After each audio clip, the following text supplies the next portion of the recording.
ফারিকান হাদা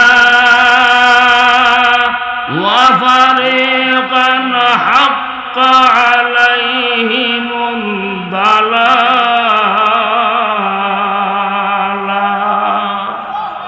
আমি মানুষকে দুই দলে সৃষ্টি করেছি, একদল হেদায়েত পাবে আর একদল পথভ্রষ্ট হবে। পথভ্রষ্ট হবে কারা? আল্লাহ কইতেছে ইল্লাহুমুত্তাখাযুস শায়াতিনা আউলিয়া মিন দুনিল্লাহ। যারা আল্লাহকে বাদ দিয়া শয়তানকে বন্ধু বানাইছে এরাই পথভ্রষ্ট।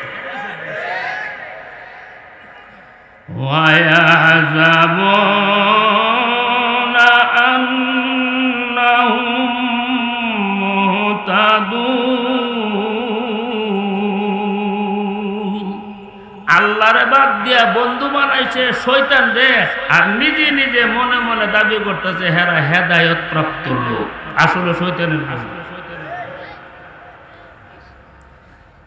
এরপরে যে 31 নম্বর আয়াতটা, এটার অনুবাদরা না করলে আমার কলজার জাতটা যেত। কইতামনি ইয়া বানি আদম খুযু যিনাতাকুম ইনদা কুল্লি মাসজিদ। হে আদম সন্তানেরা, প্রত্যেক মসজিদে যাইবার সময় সুন্দর পোশাক গ্রহণ করো। আম্মা বাদু ফাউযু বিল্লাহি মিনাশ শাইতানির রাজীম।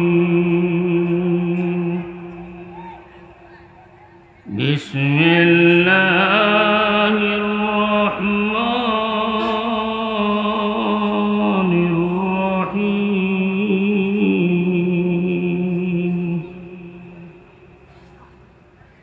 ফারিকান হাদা ওয়া ফারিকান হাক্কা আলাইহিমুদ দালালা। ইন্নাহুম ইত্তাখাযুস শায়াতিনা আউলিয়া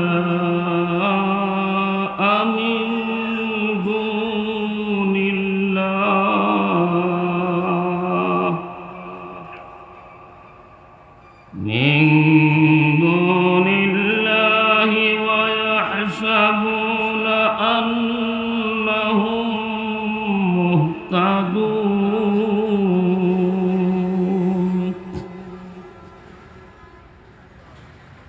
ইয়া বানি আদম খুযু যিনাতাকুম ইনদা কুল্লি মাসজিদ ইনদা কুল্লি মাসজিদিন ওয়া কুলু ওয়াশরাবু ওয়া লা তুসরিফু ইন্নাহু লা ইউহিব্বুল মুসরিফিন। সাল্লাল্লাহু আলা সাইয়্যিদিনা ওয়া মাওলানা মুহাম্মদ ওয়া আলা আলিহি ওয়া সাহাবিহি ওয়া সাল্লাম। দুরূদ শরীফ পড়েন না। সাল্লাল্লাহু আলা সাইয়্যিদিনা ওয়া মাওলানা মুহাম্মদ ওয়া আলা আলিহি ওয়া সাহাবিহি ওয়া সাল্লাম। বালা بلغ العلا بكماله كشف الدجى بجماله حسنت جميع خصاله صلوا عليه وآله سلموا يا قوم بل صلوا على صدر الأمين مصطفى ما جاء إلا رحمة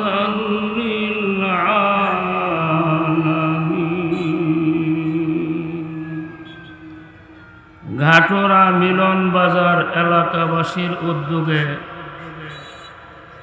আয়োজিত 10 দিন ব্যাপী তাফসিরুল কোরআন মাহফিলের শ্রদ্ধেয় সভাপতি দিগার হযরত মুআজ্জম উলামায়ে কেরাম, ধর্মপ্রাণ মুসলমান ভাইয়েরা, আমরা সবাই কালিমাতুশ শুকর উচ্চারণ করি আলহামদুলিল্লাহ।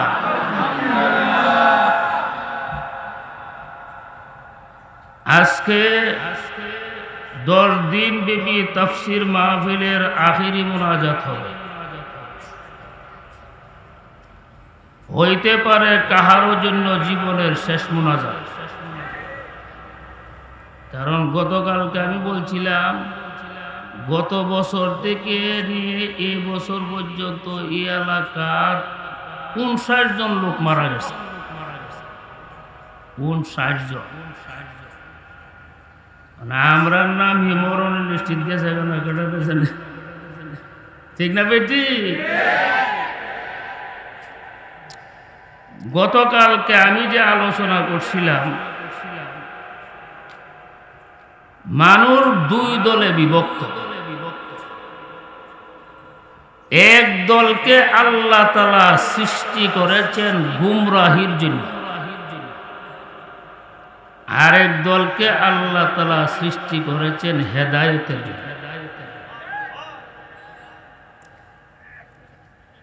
এই কারণে যার শেষ ভালো তার সব ভালো, এইটা হাদিসের কথা। যারে আল্লাহ গুমরাহির জন্য বানাইছে, হে যতই ইবাদত বন্দেগী করক না কেন শেষ করলে গুমরাহির দিকে যাবে। যেমন শয়তান, শয়তানটা ছিলেন তো আপনারা? শয়তানকে মূলত সৃষ্টি করা হয়েছে গুমরাহির জন্য, কিন্তু সে ফিরিস্তাদের সমাজে থেকে লক্ষ লক্ষ বছর আল্লাহর ইবাদত করছে। করছে না? করছে না?